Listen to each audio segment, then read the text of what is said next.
जय गुरु जी। गुरु जी को प्रणाम। गुरु जी की प्यारी प्यारी संगत को प्रणाम। मैं बहुत खुशकिस्मत हूं कि आज मुझे गुरु जी महाराज ने एक मौका दिया सत्संग करने का, अपनी मेरी जर्नी जो गुरु जी महाराज के साथ स्टार्ट हुई उसको बताने के लिए। संगत जी, मैं पहले बताऊंगा कि मैं किस तरह का इंसान था, मेरे क्या बिलीफ थे। संगत जी, मैं बीच में इंटरप्ट कर रहा हूँ। मैं मुझे माफ कीजिएगा अगर मैं बीच में इंग्लिश में बोलना शुरू कर दूं। मैं कोशिश करूंगा कि मैं जितना ज्यादा हिंदी में बोल सकूं। तो संगत जी, जब मैं पहले था, मतलब गुरुजी महाराज के पास जाने से पहले हमारे घर में पूजा भी नहीं होती थी। पिताजी सिख थे, केशधारी सिख हैं। हमारे घर में ये कहा जाता था कि हाँ, भगवान है, आप अच्छे कर्म करो, किसी का बुरा ना करो, और दैट्स इट। और कोई रिचुअल, कोई पूजा पाठ जैसे लोगों के घरों में नित्य नियम होता है, घरों में मंदिर होते हैं, हमारे घर में इस तरह का नहीं था और हमने इस तरह का सीखा नहीं बचपन से। इसी माइंडसेट में जिंदगी चली सारे टाइम। अराउंड मेरे एक कलीग थे, भाटिया अंकल। वो अपना मेरे ऑफिस में आए, हम साथ में काम करते थे। वो रिटायरमेंट उन्होंने ले लिया था, तो अपना लाइफ सर्टिफिकेट के लिए वो हर साल में एक बार आते थे। तो भाटिया अंकल आए हमारे पास में और उन्होंने बात चाय शेयर किया। अंकल ने मतलब गुरुजी महाराज का सत्संग करना शुरू किया। मैंने पूरा सत्संग उनका सुना। उनका सत्संग भी मैं इसमें शेयर करूंगा कि उन्होंने मुझे क्या बताया। उन्होंने मुझे अपना सत्संग बताया कि रिटायरमेंट के बाद में उनको माउथ का कैंसर हुआ। गुरुजी महाराज की कृपा से माउथ का कैंसर सर्जरी हुई, उनका ठीक हुआ। पर सर्जरी के बाद में उनका जो माउथ था वो लॉक हो गया और उनकी नेक पे because of radiation and therapy उनके ब्लैक मार्क बहुत ज्यादा आ गए थे। उनका मुंह खुलता नहीं था, वो पानी पीना भी उनके लिए बहुत मुश्किल था। तो गुरुजी महाराज ने एक दिन उनके ड्रीम में आकर के एक रॉड डाली उनके मुंह में और जोर से घुमा दी। अंकल बहुत जोर से चिल्ला के एकदम उठे और गुरुजी महाराज की कृपा देखिए, उनका मुंह खुल गया उस दिन से और वो मतलब एक नॉर्मल तरीके से बात करना उन्होंने शुरू किया। उसके बाद में मंदिर जब वो पहुंचे तो बड़े खुश थे, गुरुजी महाराज का शुक्राना किया उन्होंने। तो लेकिन जो नेक के मार्क थे उनके लिए गुरुजी महाराज से अरदास की। तो गुरुजी महाराज ने शायद उन्हें कोकोनट वाटर और पीला शर्ट पहनने के बोला एंड उसके बाद में वो मार्क्स भी चले गए। तो भाटिया अंकल ने ये अपना मुझे सत्संग बहुत डिटेल में सुनाया। हम कोई 1 घंटा तक सत्संग कर रहे थे। तो मेरा माइंडसेट ऐसा कि हम पूजा पाठ ही नहीं करते थे, तो गुरु को मानना मतलब मेरे लिए इम्पॉसिबल था उस समय पर। भाटिया अंकल के सारा मैंने सुनने के बाद में मेरे मुंह से क्या रिएक्शन निकला, मैं माफी चाहता हूं आप भी गुरुजी महाराज से जो मैंने बोला। मेरे मुंह से निकला, भाटिया अंकल आप भी किन गुरुओं के चक्कर में पड़ गए। और ये नहीं जानता था कि उस सत्संग के बाद 6 महीने बाद मैं भी गुरुजी महाराज के शरण में आ जाऊंगा। गुरुजी महाराज के जैसे हमने सुना, जैसे संगत लोग कहते हैं कि गुरुजी महाराज को बुलाने का अपना एक तरीका है। वो अपने टाइम से बुलाते हैं और बार बार मैसेज भेज के आपको कंपेल करके बुलाते हैं।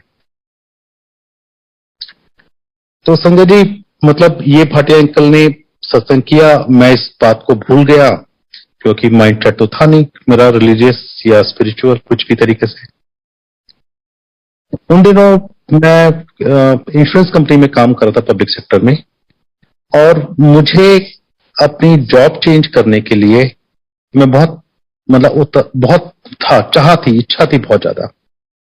मैं चाहता था कि मेरा चेंज हो जाए, पैसे अच्छे मिल जाएंगे, फाइनेंशियली ठीक थे हम, मैं और मेरी वाइफ दोनों ही काम करते हैं, तो ऐसा कोई फाइनेंशियल क्रंच नहीं था। पर एक इच्छा थी कि अच्छा काम करें तो अच्छे पैसे मिलेंगे। पर उसके लिए मैंने प्राइवेट सेक्टर में काफी, कभी यहाँ इंटरव्यू देना, कभी वहां इंटरव्यू देना, और हमेशा कभी ये हो कि आप भी आएगा तब आएगा, पर आ नहीं रहा था। और ये चलते हुए संगत जी अराउंड शायद 1.5 से 2 साल निकल गया होगा। और उस पोजीशन में लाने के लिए भी कि गुरुजी महाराज ने, जब मैं हाइंडसाइट में देखता हूं कि मुझे क्यों लगा कि हाँ मैं प्राइवेट सेक्टर में जा सकता हूं, गुरुजी महाराज ने ऐसी अपॉर्चुनिटी क्रिएट की, इंडस्ट्री में काफी नाम कराया और एक अंदर आत्मविश्वास दिया कि हाँ अगर मैं प्राइवेट सेक्टर में जाऊंगा तो मैं सक्सेसफुल हो जाऊंगा। तो संगत जी नौकरी नहीं लग रही थी तो बहुत परेशान था।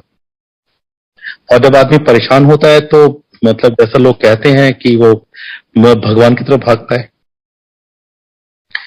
मेरे को किसी ने बोला कि आप हनुमान मंदिर जाओ, तो कभी कभी वहां भी जाना लगा। पर किसी ने बोला शनि महाराज के तेल चढ़ाओ या वहां जाओ, कभी कभी वो भी करता था। मतलब आदमी इतना डेस्परेट था मैं कि चेंज हो जाए, मुझे जो मैं चाहता हूं मुझे मिल जाए, और पर वो हो नहीं रहा था। गुरुजी महाराज ने देखा कि ये इतना सोल भटक रही है, और उन्होंने मेरे को, आई एम थैंकफुल कि उन्होंने मुझे एंकर दिया, अपने पास बुलाया।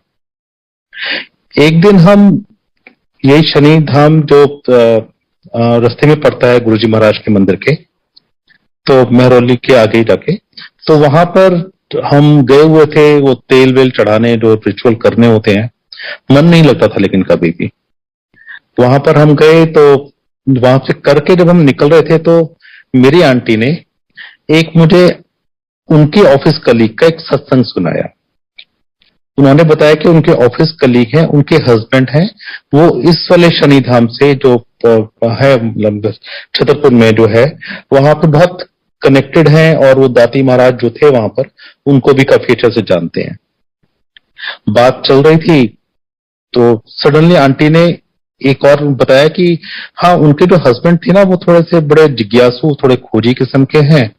तो एक बार वो उनको किसी ने बताया कि गुरुजी का कोई बताया, तो वो वहां पे मतलब एक्सप्लोर करने चले गए गुरुजी महाराज के वहां पर। तो वो गए तो उन अंकल का थॉट बता रहा हूँ कि वो किस सोच से गए वहां पर। उन्हें पता लगा तो उन्होंने कहा चलो चल के देख के आते हैं। तो वो 2 कलीग थे, ऑफिस कलीग, उस स्कूटर पे गए। दिन का टाइम था तो उन्हें शायद आइडिया था कि शाम को मंदिर खुलता है। तो उन्होंने ये सोचा कि चलो हम जाके वहां जाके रिक्वेस्ट करेंगे, नॉक करेंगे और रिक्वेस्ट करेंगे कि हम बड़ी दूर से आए हैं, इतनी गर्मी में आए हैं, अब हमको जाने दीजिए, देखने दीजिए प्लीज। तो ये सोचते हुए, अपनी प्लानिंग करते हुए वो गुरुजी के आश्रम बड़े मंदिर पहुंच गए। उन्होंने अभी नॉक ही किया था कि दरवाजा खुलता है, अंदर से माली अंकल आते हैं और उनको बोलते हैं कि आप पीएनबी से आए हैं? वो कहते हैं हाँ जी।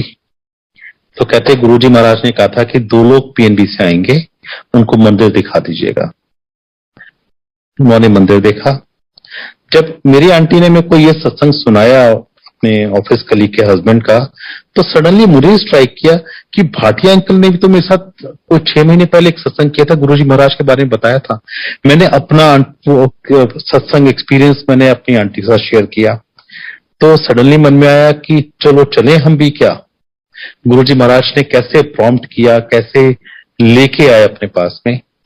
और उस दिन हम भी दोपहर में वहां से बड़े मंदिर पहुंचे। हमने जब देखा तो हमें लगा कि हमने शिवलिंग नहीं देखा पहले, तो हमने देखा कि ये तो किसी की कोठी है और या फार्म हाउस है, ये तो मंदिर नहीं है। हम वहां से वापस मुड़ के आने ही लगे तो आंटी की निगाह पड़ी शिवलिंग है, तो लगा मंदिर तो यही है। मतलब इतना सुंदर, इतना अच्छा लगा कि हम बिलीव नहीं कर पाए कि कोई मंदिर या इस तरह का भी हो सकता है।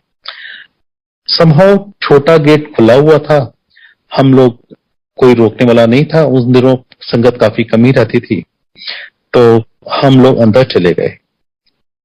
अंदर जब हम गए तो एक अजीब सा ट्रांसफॉर्मेशन, एक अजीब सा एक्सपीरियंस हुआ मेरे को, मेरी आंटी दोनों को। मतलब एक लगा देख के बहुत सुंदर, इतना शांत, इतना अच्छा। और एक सडनली मेरे को ही फीलिंग हुई, जो मेरे अपने ऊपर एक मेरा बर्डन था, मेरी एंजाइटी थी, मेरे इच्छाओं की मेरी जॉब बदल जाए, चेंज हो जाए, वो एक बर्डन बिल्कुल एकदम से लगा, जैसे सर में से कोई बोझ सा उतर गया। एकदम लाइट फील कर रहा मैंने उस समय तक वहां पहुंचने के बाद भी। और जैसे आदमी जाता है तो एकदम बहुत इच्छाओं से मांगता है, शायद हमने कुछ मांगा ही नहीं, गुरु जी महाराज से कुछ मांगा नहीं, मे बी इनएक्सपीरियंस या जो भी था, कुछ इच्छा भी प्रकट नहीं हुई ना मन में ना वैसे। और हम वहां जाके मंदिर पे बैठ गए। हमने जाने से पहले भाटिया अंकल को फोन कर दिया था कि अंकल हम मंदिर ऐसे से जा रहे हैं, आप भी आ जाइए। तो शाम को भाटिया अंकल भी हमें मिले वहां पर, और उन्होंने गुरुजी महाराज का और सत्संग किया, मंदिर के बारे में बताया। वहां पे जो एक मतलब एक डिसिप्लिन है मंदिर का, वो हमें समझाया कि आपको समाधि पर मत्था टेकना है, फिर बड़े हॉल में मत्था टेकना गुरुजी को, हॉल में बैठ रही है। तब संगत जी संगत बहुत कम होती थी।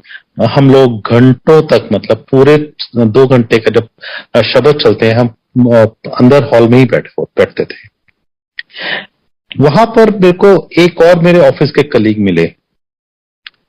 उन्होंने मुझे एक बात कही कि राजपाल अंकल, आप आज यहां पर आ गए हैं तो ये शिवपुरी है। आपकी जिंदगी का ग्राफ अगर स्ट्रेट लाइन में चल रहा है मान लीजिए, तो आपका ग्राफ ऊपर ही जाएगा, आज के बाद से नीचे नहीं जाएगा।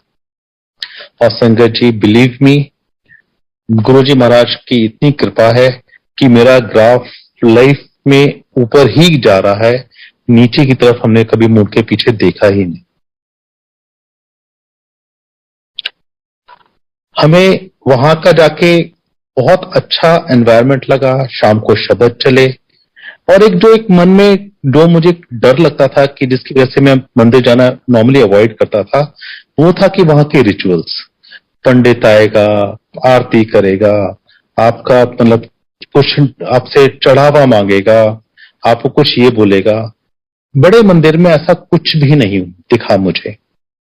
मतलब जो हमारे बिलीफ थे कि भगवान है, उनसे कनेक्ट होइए, एंड यही कहा हमको वहां पर संगत ने कि गुरुजी महाराज हैं, यहाँ पे गद्दी पे विराजमान होते हैं, आप गुरुजी महाराज से मन से बात कीजिए, वो आपको जवाब देंगे। बहुत सिंपल, बहुत अच्छा, कोई रिचुअल नहीं, कोई मतलब आपको ना कोई कहीं पे कोई दान पात्र में दान डालना है, ना कुछ और करना है। आप आइए, आराम से आनंद लीजिए और अपना लंगर करके घर चले जाइए। बहुत अच्छा लगा संगत जी, और इतना अच्छा लगा कि और एक ऐसा मैग्नेटिक पुल था गुरुजी महाराज का। मे बी मेरे कर्मा उतने खराब थे कि जो महाराज को ठीक करने के लिए उन्होंने मुझे मतलब हर रोज बुलाया। हम नेक्स्ट डे, फिर नेक्स्ट डे, और वहां से आने का मन ही नहीं करता था। रात को 12-1 बजे जब संगत पूरा मंदिर बंद कर रहे होते थे, तब उस समय धक्का देके जब निकालते थे, तब निकल के आते थे। अगले दिन एनर्जी लेवल में कोई दिक्कत नहीं, अगले दिन सुबह उठ के ऑफिस जाना, एंड शाम को मतलब मंदिर में आ जाना। चलता रहा सिलसिला कोई 2 हफ्ते 3 हफ्ते ऐसे। और संगत जी, अब मटेरियल जो गुरुजी महाराज की वजह से जैसे हम चाहते कि हमारी लाइफ में इच्छाएं हैं पूरी हो जाए, मटेरियल जो चीजें हम मांगते हैं, जो कि आज मुझे लगता है कि सब ट्रिवियल है गुरुजी महाराज के आगे। तो उस समय इच्छाएं तो थी, मांगा फिर भी कुछ नहीं। तो गुरुजी महाराज ने मेरे को वहां पर, मेरी एक कंपनी में जहां मेरा इंटरव्यू हुआ था, वहां मेरे काफी क्लोज फ्रेंड काम करता था अच्छी पोजीशन में। उनका एक दिन मुझे फोन आता है कि उससे पहले, सॉरी, बिफोर दिस इवेंट, मुझे रात को एक दिन गुरुजी महाराज ड्रीम में आते हैं और मुझसे पूछते हैं कि की चाहिए, टिपिकल पंजाबी डायलेक्ट जो मैंने सुना था कि गुरुजी महाराज ऐसे बोलते हैं, सेम गुरुजी महाराज ने आके मुझको ड्रीम में बोला की चाहिए। मैंने संगत जी अपने मुंह से जो भी ब्लर्टेड आउट कि मेरे को ये चाहिए, ये चाहिए, ये चाहिए, ये चाहिए। तो गुरुजी महाराज ने सुनने के बाद बोला, श्योर तेनू आई चाहिए? मेरे मुंह से निकला, गुरुजी महाराज मुझे नहीं पता मुझे क्या चाहिए, मुझे क्या चाहिए, और जो भी मेरे लिए ठीक हो आप मुझे वो देना। Then he laughs at me, ले तेनू ऐ भी नहीं पता तेनू की चाहिए। फ्रैंकली संगत जी, मुझे आज तक नहीं पता मुझे क्या चाहिए। हम एक हम सोचते हैं एक अच्छी लाइफ चाहिए, और गुरुजी महाराज ने उसके बाद लाइफ जो ट्रांसफॉर्म की मेरी, मतलब हम कभी पीछे मुड़ के देखने की जरूरत ही नहीं पड़ी। अब coming back to the same thing, मैं मंदिर में था, मुझे उस मेरे कलीग का फोन आया कि राजू तू अपना एक काम कर, सीवी भेज दे मेरे को, पर उम्मीद मत रखना क्योंकि तुमको एक बार रिजेक्ट कर चुके हैं तो तुम्हें लेंगे नहीं, पर फिर भी तू सीवी भेज दे। मैं घर आया, रात को सीवी भेज दिया उसको, एंड उसके कुछ दिन बाद, एक दो दिन के बाद मेरा इंटरव्यू कॉल आया। तो उसने बोला इंटरव्यू कॉल तो चलते को आ गया है, पर फिर भी कोई होप मत करना कि होगा नहीं, तो डोंट एक्सपेक्ट एनीथिंग। गया संगत जी, इंटरव्यू गया, इंटरव्यू दिया, और वो जिन लोगों ने इंटरव्यू लिया वो दो वही लोग थे जिन्होंने मुझे पहले इंटरव्यू लिया था और मेरे को रिजेक्ट करके लिया, सेलेक्ट नहीं किया था। फिर दोबारा इंटरव्यू हुआ, ठीक ठाक इंटरव्यू हुआ, और फिर वही कि 2-4 दिन से लटका रहा मामला, and suddenly one day I got a call कि आपका सिलेक्शन हो गया, आप ज्वाइन कर लीजिए। मतलब गुरुजी महाराज का मिरेकल। जो लोग, दो लोग इंटरव्यू पहले लेकर रिजेक्ट करते हैं आपको साल 1.5 साल पहले, वही लोग आपका दोबारा इंटरव्यू लेते हैं और सेलेक्ट करते हैं। ये करिश्मा, ये चमत्कार, ये मेहर केवल हमारे गुरुजी महाराज ही कर सकते हैं, अदरवाइज ह्यूमनली पॉसिबल ही नहीं है। मेरा उसमें जो मेरा फाइनेंशियल का जो एक एंगल था कि प्राइवेट में नौकरी करनी है कि मेरा पैसे बढ़ जाएंगे, पैसे संगत जी बहुत बढ़े, बहुत अच्छी पोजीशन पे पहुंचाया, अच्छी पुलिस प्लेस पे लगाया। नॉट ओनली कि मेरे को पैसे से बेनिफिट बहुत हुआ, मेरे को एक स्टेटस भी बहुत अच्छा दिया, बहुत अच्छी पोजीशन पे उन्होंने मुझे वहां पे नौकरी दी। उसके बाद संगत जी मैं अपनी आंटी का बताता हूँ। अब हमारी आंटी स्टेट बैंक में काम करती हैं, उस समय वो क्लरिकल पोजीशन में थी। बच्चे छोटे थे तो शुरुआत से ही हम लोगों ने ऑफिसर बनने का आंटी का सोचा नहीं कि बच्चों को अटेंशन नहीं मिलेगा, उन्हें दिक्कत होगी। हमने सोचा कि मतलब वो हर साल एक आता था कि आपको प्रमोशन के लिए अपियर होना, ट्रेनिंग में जाना है। आंटी लिख के रिफ्यूजल दे देती थी कि मेरे को नहीं जाना, प्रमोशन लेना है, एंड मैटर एंड्स। उस पर्टिकुलर ईयर में जब हमने गुरुजी के पास जाना शुरू किया तो उस साल भी सेम फैशन में एक वो आया कि जी आपको इंटरव्यू और ट्रेनिंग के लिए आइएगा, आपको प्रमोशन देना है। आंटी ने एज यूजुअल वो लिखा, रिपीट कर दिया कि नहीं मेरे प्रमोशन नहीं चाहिए, रिव्यूज दे दिया अपना। तो बैंक की हिस्ट्री में संगत जी पहली बार हुआ है कि किसी ने रिफ्यूजल लिख के दिया और बैंक ने उसका रिफ्यूजल रिफ्यूज कर दिया और कहा जी आपका रिफ्यूजल रिफ्यूज करते हैं, आपको इंटरव्यू, आपको एग्जाम देने आना ही होगा। ये एग्जाम से कोई 5 या 6 दिन पहले की बात होगी। अब आंटी ने ना कोई तैयारी की, रिटर्न एग्जाम था, उसके बाद इंटरव्यू भी होना था, और हफ्ते भर में आपके मानिए कि आदमी कितनी तैयारी करके कितना पड़ेगा। तो आंटी ने गुरुजी का नाम लिया और जाकर के वहां एग्जाम दे दिया, एंड गुरुजी की मेहर की आंटी का रिटर्न भी क्लियर हो गया। उसके 2-4 दिन के बाद में उनका इंटरव्यू हुआ और गुरुजी महाराज की फिर मेहर की, उन्होंने वो इंटरव्यू भी क्लियर करा के आंटी को ऑफिसर बना दिया। जो हम फाइनेंशियल जो मन में था कि पैसे बढ़े, और जिसके लिए आंटी को मतलब काफी अच्छा गेन हुआ, फाइनेंशियल गेन हुआ ऑफिसर बनने के बाद में, वो हम रिफ्यूज कर रहे थे। गुरुजी ने मतलब देखिए कि गुरुजी महाराज आपको कहां कहां से पकड़ के आपसे कैसे जो गलतियां आप रेगुलर करते जा रहे हैं वो ठीक कराते हैं। मतलब आप इमेजिन ही नहीं कर सकते हैं कि मैंने दिया, मेरा रिफ्यूजल, आंटी का रिफ्यूजल रिफ्यूज कर दिया कि नहीं आपको मतलब आपको इंटरव्यू रिटर्न देना है, इंटरव्यू देना है, और सिलेक्शन हुआ कराया गुरुजी महाराज ने। तो उसके बाद मेरी आंटी का भी financially we were again in much better off position then. उसके बाद संगत जी मेरे बच्चे उस समय 12वीं क्लास में थे। बच्चे पढ़ने में बहुत ज्यादा होशियार तो नहीं थे, और हमारे को बहुत दिमाग में टेंशन थी बच्चों की भी कि इनका आगे कहाँ एडमिशन होगा, कहाँ जाएंगे। आंटी का ड्रीम था कि आईआईटी या डीसी में कहीं एडमिशन हो इंजीनियरिंग में, पर बच्चों का जो हालत थी पॉसिबल नहीं लगा था। AIEEE लिखा तो बहुत अच्छा रैंक नहीं आया दोनों बच्चों का। मेरे जुड़वा बच्चे हैं गुरुजी महाराज की कृपा से, तो बच्चों का नहीं आया रैंक में बहुत अच्छा। फिर भी एक बेटे का गुरुजी महाराज ने थापर यूनिवर्सिटी में एडमिशन करा दिया केमिकल इंजीनियरिंग में। हमारा को लगता था कि कंप्यूटर साइंस में बच्चा जाए, पर चलो ठीक है, इंजीनियरिंग में चला गया, वहां पर केमिकल इंजीनियरिंग में। वहां पर फिर कुछ इंटरनल स्लाइडिंग होता है, वो हुआ, तो उनको मतलब उस इंस्ट्रूमेंटेशन मिल गया।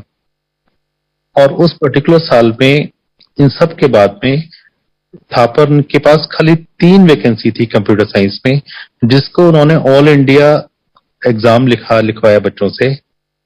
मेरे बेटे का उसमें एक सीट गुरुजी महाराज ने दिला दी। दूसरा बेटा का एडमिशन भी आईपी यूनिवर्सिटी के थ्रू भारतीय विद्यापीठ में हो गया, और वो बच्चा वहां पे ठीक कर रहा था। तो बच्चों की पढ़ाई का गुरुजी महाराज ने केयर किया।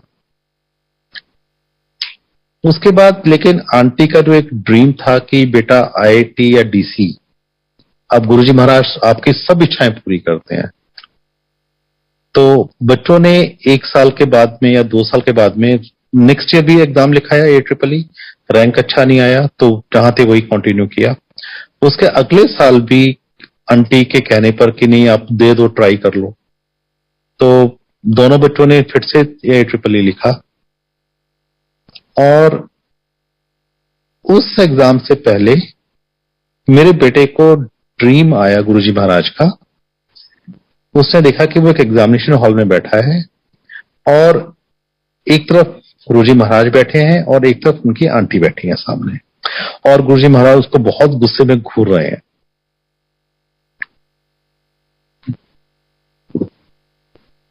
एग्जाम लिखा बच्चे ने, मेरे बेटे का बहुत अच्छा रैंक आया, और उसको गुरुजी महाराज की कृपा से उन्होंने उसका admission Delhi college of engineering में करा दिया, DTU में।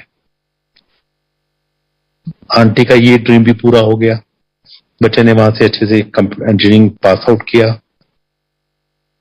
और आज की डेट में वो बहुत अच्छी नौकरी कर रहा है मेरे दोनों बेटे। ये तो संगत जी हमारा मटेरियल वर्ल्ड, ये मतलब बच्चों के एजुकेशन का मैंने बताया। अब जैसे लोग कहते हैं कि गुरुजी महाराज मेडिकल का भी केयर करते हैं, मैं अपने बच्चे का एक मेडिकल का बताता हूं। मेडिकल के नॉट ओनली मैं अपने बच्चे का बताता हूं, मैं और भी संगत का बताता हूं जिसका हमने फर्स्ट हैंड एक्सपीरियंस देखा। मेरा बेटा बास्केटबॉल एक दिन खेल रहा था GNU में, तो खेलते खेलते शायद नीचे गिरा, उसके नी पर चोट लगी, और तो आके बोला कि पापा बहुत दर्द हो रहा है, और मतलब तो मैंने भी कहा कि थोड़ा लगा दिया। फिर मैंने कहा कोई बात नहीं, बी ब्रेव, कोई दिक्कत नहीं है, ठीक हो जाएगा। बच्चा कंप्लेंट करता रहा दर्द की 2-3 दिन तक। एक दिन लेकिन सुबह जब वो उठा तो उसका नी लॉक हो गया, और वो अपनी टांग सीधी नहीं कर पा रहा था। नेचुरली मन में पैनिक हो गया, हम घबरा गए। इमीडिएटली बेटे को पास में स्पाइनल इंजरी सेंटर है बसंत कुंज में, वहां लेके गए, और वहां पे डॉक्टर ने देखा उसका, तो उसको बोला कि उसका एक्सरे या जो भी स्कैन वगैरह किया, तो उसमें बोला कि इनके तो लिगामेंट रैप्चर हो गए हैं, और लिगामेंट ब्लडलेस टिश्यूज होते हैं, तो वो कभी अपने आप से हील नहीं होते हैं।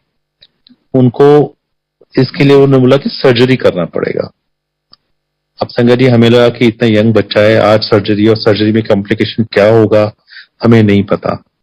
हम इमीडिएटली दूसरे हॉस्पिटल पहुंचे, हम प्राइमस गए, प्राइमस ने भी देखा, स्कैन किया, सब कुछ हुआ। उन्होंने भी कहा कि ये तो सर्जरी ही होगी। हम ऑर्थोनोवा गए, वहां पे भी सेम ओपिनियन की सर्जरी होगी। हमारी फैमिली में भी कोई सर्जन है, हमने उन्हें दिखाया, सबने ये कहा कि इनकी सर्जरी के बिना ये ठीक होगा नहीं। उसके बाद तो संगत जी मेरा तो हमने डिसाइड किया कि ठीक है, जब कराना है तो स्पाइनल इंजरी बेस्ट प्लेस है, वहीं से जाके कराते हैं। तो हमने जिस डॉक्टर को देखा था उसको बात किया, तो उसने कहा कि ठीक है, उसने डेट फिक्स कर दिया कि नेक्स्ट डे, वो बोला कि एक दिन शाम को आ जाओ या सुबह आ जाओ, तो नेक्स्ट डे मैं सर्जरी कर दूंगा उसका। उस सर्जरी से पहले मेरे बेटे को एक दिन फीवर आता है, तो हमें उसी डॉक्टर को बोला कि फीवर है हुआ बेटे को, तो उसने बोला कि कोई नहीं, जब पैरासीटामोल दे दीजिए। तो हमने पैरासिटामोल दिया, बच्चे का फीवर चला गया। हम उस डॉक्टर के पास में गए, उसने जो प्री इंस्पेक्शन करा था सर्जरी से पहले, उसने देखा, टांग थोड़ा फोर्स से खोला और बंद किया, एक दो बार देख के कहता कि जी आप एक काम करो, सर्जरी नहीं करते हैं इसकी, हम थोड़े दिन ऑब्जर्व करते हैं कि अगर ये ठीक है तो चलने देते हैं ऐसे। एंड संगत जी, मतलब आज की डेट में भी मेरे पास 5 हॉस्पिटल की रिटर्न ओपिनियन है कि सर्जरी मस्ट है। उस केस से इम्पॉसिबल केस के अंदर गुरुजी महाराज ने मेरे बेटे की सर्जरी खत्म नहीं होने दी, और आज तक मेरा बेटा उसी मतलब बिल्कुल ठीक है। वो बिल्कुल भागता है, दौड़ता है, एक्सरसाइज करता है, सब कुछ करता है, उसका रूटीन लाइफ का बिल्कुल नॉर्मल है। ये है हमारे गुरुजी महाराज की आपके ऊपर। और संगत जी, उस समय पर मैंने गुरुजी महाराज के दिमाग में भी नहीं आया कि मैं गुरुजी महाराज से प्रे करूं कि महाराज मुझे ये दे दो, मेरे बेटे को ठीक कर दो। मेरे आया ही नहीं। नॉर्मल चोट लगी, डॉक्टर के पास में गए, ये तो जब मिरेकल हुआ तब रियलाइज किया तो गुरुजी महाराज ने क्या कर दिया तुम्हारे साथ में। हम चाहते सर्जरी ना हो तो नहीं हुई, नो प्रॉब्लम, आप वैसे ठीक कर दिया।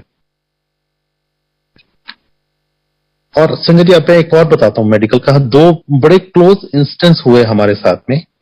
मेरी आंटी के एक ऑफिस कलीग थी, जिनके जब हम जाने लगे तो उन्होंने बात हुई ऑफिस में गुरुजी महाराज के बारे में, तो उन्होंने गुरुजी महाराज को बताया, तो वो जाने लगे।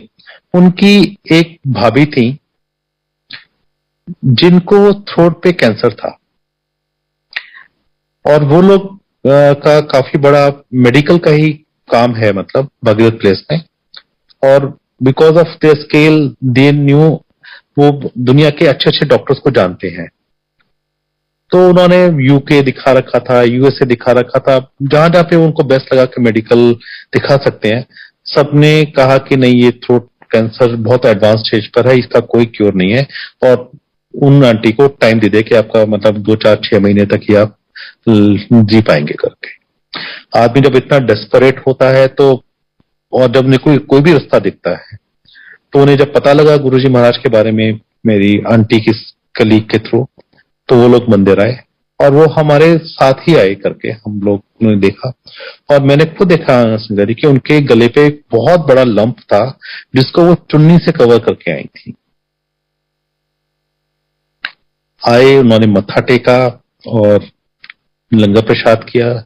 लंगर प्रसाद मेडिसिन जो है गुरुजी महाराज की, वो संगत से, जो आंटी थे जिनको कैंसर था, वो संगत से लंगर खाया नहीं जाता था, और उनके जो लंप था उसमें से ऊजिंग होती थी। तो उन्हें 4 की जब थाली में खाते थे तो उन्हें लगता था कि संगत खाएगी नहीं उनके साथ में। पर गुरु वो संगत ने उनको एनकरेज किया कि नहीं, आप ये आपकी मेडिसिन है, आप इसको खाइएगा। 1 बाइट खाती थी शुरू में, 2-4 बाइट खाना शुरू हुआ, धीरे धीरे करके उनको over a period of 1 year उन्होंने पूरा लंगर खाना शुरू कर लिया। और संगत जी, हमारी आंखों के सामने का है ये संगत सत्संग, किसी और का है आंटी का, पर हमने अपने आंख के सामने देखा उनका वो लंप जो इतना बड़ा दिखता था, वो 1 साल के बाद में धीरे धीरे करके गायब हो गया। उनका कैंसर, थ्रोट कैंसर बिल्कुल खत्म हो गया, ये मैंने खुद अपनी आंख से देखा है।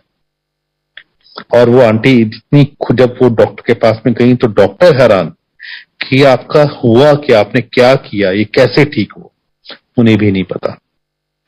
पर आंटी वो बहुत खुश हुई, बहुत खुश है। आज की डेट में भी वो जुड़े हुए हैं गुरुजी महाराज से।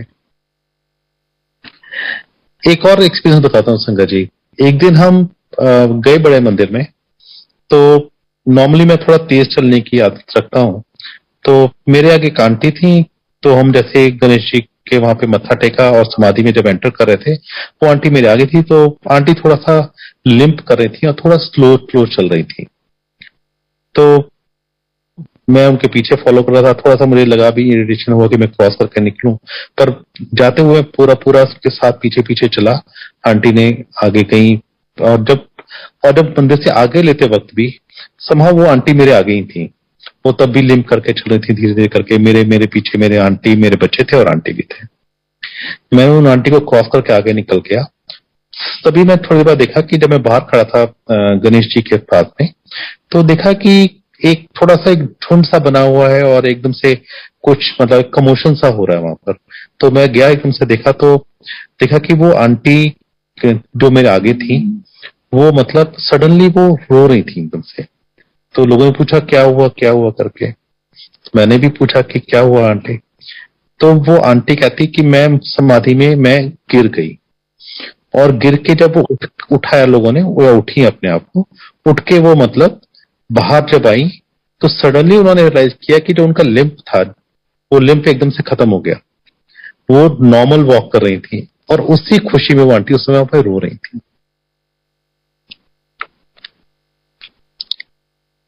ये तो संगत जी हमारे मटेरियल एक्सपीरियंसेस रहे करके जिंदगी में। आज की डेट में अब गुरुजी महाराज हमारी लाइफ को इतना संभाल के चला रहे हैं। सब चीजें, प्रॉब्लम्स आती हैं कभी कभार, पर सब चीजें आराम से छू के निकल जाती हैं। कोई दिक्कत नहीं महसूस होती है हमारे को। और बेस्ट पार्ट ऑफ गुरुजी महाराज का जो मुझे लगा कि मेरा विद जर्नी विद गुरुजी, जो मुझे बेस्ट लगा कि मेरे साथ बेस्ट क्या हुआ। मेटेरियल चीजें हैं, आज है नहीं है, सब ठीक है। एक गुरुजी महाराज ने एक हमारी सोच ही बदल दी। जो एक ग्रीड थी मन में, इच्छा कि हमें ये भी मिल जाए, वो भी मिल जाए, ऐसा हो जाए, वैसा हो जाए, सब इच्छाएं गुरुजी महाराज ने बिल्कुल तृप्त कर दिया। आज की डेट में लाइफ चल रही है, पर एक चीजों के पीछे भागना, एक जो एक मैडनेस होती है जिसकी वजह से हम परेशान होते हैं, वो उन्होंने खत्म कर दिया। लाइफ स्मूथ है, अच्छे तरीके से चल रही है। कोई तकलीफ परेशानी इतनी हावी नहीं होती है कि हम लोग को दिक्कत हो। और संगत जी, हमको तो बेस्ट पार्ट ये लगा मेरे को कि हमारे को इतनी प्यारी प्यारी संगत से जोड़ा, इतनी ब्यूटीफुल सोल से जोड़ा। गुरुजी महाराज हर संगत को कुछ छोटे छोटे ग्रुप्स में कनेक्ट करते हैं। अब वो गुरुजी की माला में वो मोती पिरोते हैं, उनका वो मोती साथ में रहते हैं, कब तक रहते हैं गुरुजी महाराज को ही पता है।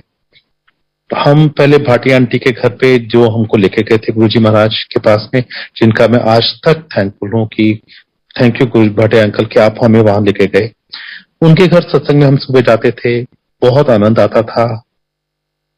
समहाउ वो डिस्कनेक्ट हो गया। एक और हमारा ग्रुप था जिसमें हम हर महीने के एक मंडे को सत्संग करते थे। उसमें ग्रुप था, बहुत आनंद आता था। वो गुरुजी महाराज ने वो बंद करा दिया। खाना लगा नहीं। तो संगत जी, गुरुजी महाराज कब किस सोल से आपको कब कनेक्ट करते हैं, क्यों कनेक्ट करते हैं, वो आदमी आपकी लाइफ में क्यों आता है, क्या पर्पस है, ये गुरुजी महाराज जानते हैं। लेकिन आप इतनी अच्छी सोच से मिलने के बाद में आपका एक इंटरनल ट्रांसफॉर्मेशन होता है, जो मुझे लगा कि हमारी लाइफ, हमारे बच्चे, सब चीजों के साथ में बहुत अच्छे तरीके से हो रहा है।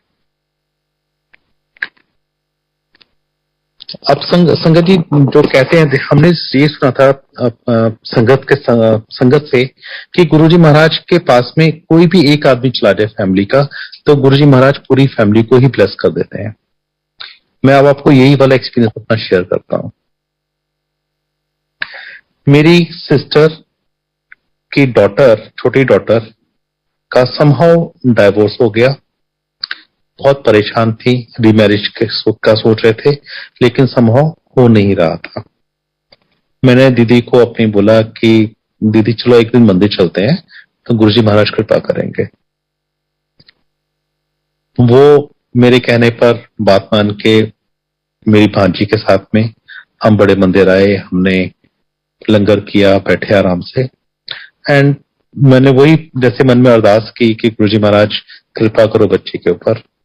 एंड संगत यू वोंट बिलीव, उस डॉटर का जिसका रिलेशन, जिसके शादी के लिए वो पिछले डिवोर्स के 6 मतलब आई थिंक साल 1.5 साल से वो मतलब स्ट्रगल कर रहे थे, उनका within a week they get a match, and such a beautiful match कि, और वो बिटिया आज की डेट में बहुत खुश है।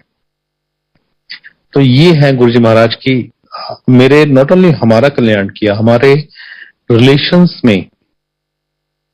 एक और बताता हूं संगत जी आपको मैं, मेरे एक फैमिली में दामाद है, मेरी भांजी के ही मतलब हस्बैंड है, उनका साउथ अफ्रीका में कुछ काम है। तो वो एक दिन कि वो मतलब वहां पे जो जू होते हैं साउथ अफ्रीका में, वो बहुत ओपन काइंड होते हैं।